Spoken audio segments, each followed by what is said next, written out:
Welcome back. Now we're going to do buttered fried cabbage. It's very simple.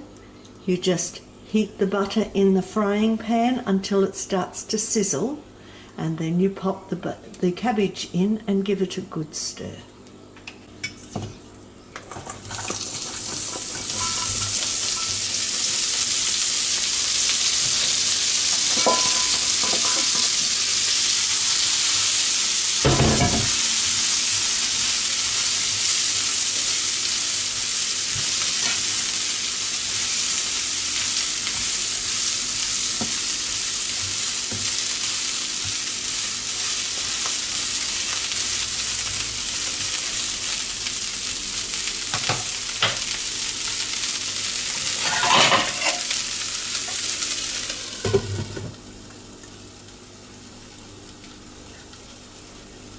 I'll leave that for about a minute and it'll wilt, and then we can stir fry it a little bit better.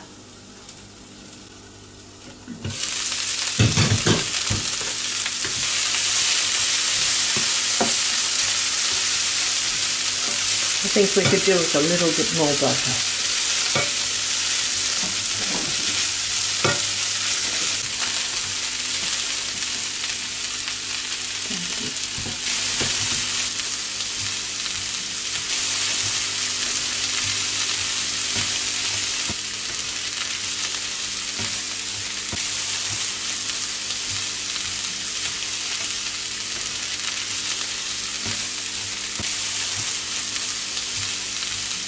It's looking quite nice, almost ready. Some people like to put in some bacon, fry the bacon and pop that in first, but I'm just happy to have mine on its own. Thank you for watching.